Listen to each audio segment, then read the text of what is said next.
Okay, let's move back to the United States then, and Roger Stone. Well, the Roger Stone trial has popped up again in the headlines. This was the first move we saw this week of 4 prosecutors were told they quit because there was pressure from the DOJ to lighten the sentence of former Trump surrogate. He wasn't even actually in the Trump campaign, Roger Stone. And so the prosecutors quit in protest, as it were, because the Department of Justice, Donald Trump's Department of Justice, wanted to lighten the sentence, didn't want Roger Stone to die in prison. They've sentenced him to 9 years or something like this for a range of charges, all of which are very spurious, to say the least. But this was the first move here, and so there was a bit of an uproar here. This is how Washington works. You see stories leak out like this, and it will trigger a certain outrage with a certain faction. And then a couple of days later, you see another story pop up. And what was interesting, this story pops up afterwards here, just in the last couple of days. The person who is the foreperson, who's in charge of the jury, the head juror, basically turns out is a former Democratic congressional candidate, but also was a never Trumper, an anti-Trump activist, a Democrat, and was also a friend of Donna Brazile. So she's from Tennessee. Her name is Tamika Hart. There's Roger Stone, and there she is. There's Tamika Hart. And so this is just unbelievable that a person who is going to decide, whether he's innocent or guilty, and also on sentencing, head of the jury, is this biased. How did this get past Roger Stone's defense team? And knowing this now, there is an argument that it could be a mistrial or something like this. So, but here she is with Donna Brazile, former head of the DNC, Democratic National Committee, who was also caught within the Podesta emails as well as cheating during the Hillary Clinton debates. But there's Donna Brazile with Tamika Hart.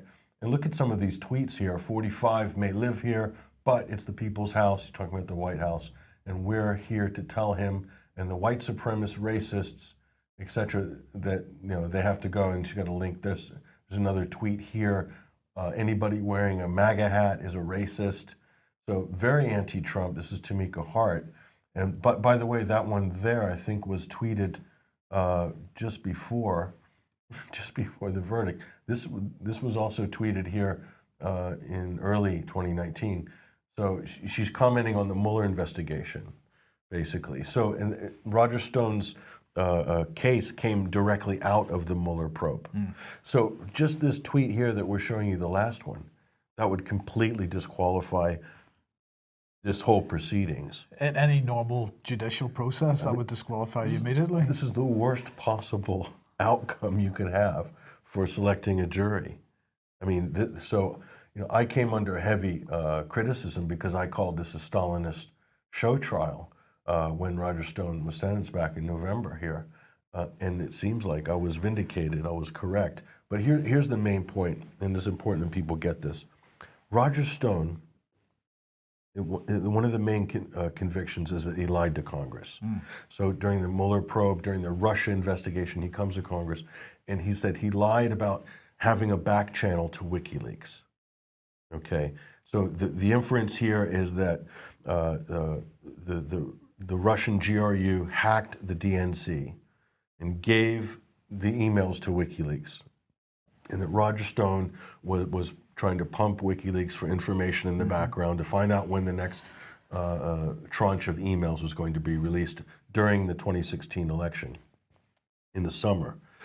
And so they said he lied about, first he said he didn't have a back channel to WikiLeaks, and they said that they found some text messages on Twitter between him and WikiLeaks, pretty nondescript. How WikiLeaks would interact with anybody sending them DMs on Twitter, that sort of thing. But anyway, so he was supposedly lied to Congress. Okay, there was never a back channel to WikiLeaks.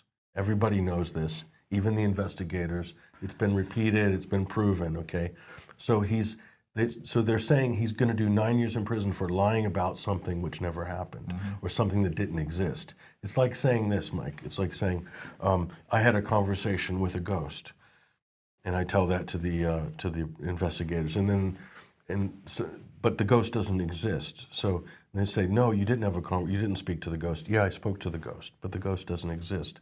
There was no back channel to WikiLeaks, and they still haven't proven whether the Russians hacked the DNC and gave them to WikiLeaks. There's no evidence at all for that. So Roger Stone's conviction is about keeping the Russiagate narrative fixed into place. Roger Stone represents the validity of the Russiagate hoax for the establishment. So if he doesn't get nailed, then basically Russiagate, he himself being sentenced, is holding the Russiagate. It's suspending the whole Russiagate narrative.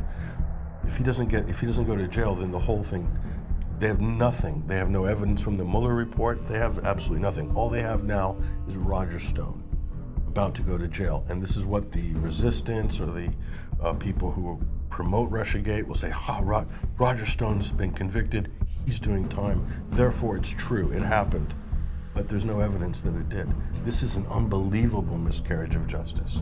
Whether you like Roger Stone or not, he's not the most savory of political operatives as far as political operatives go, but that's what he does, that's his job.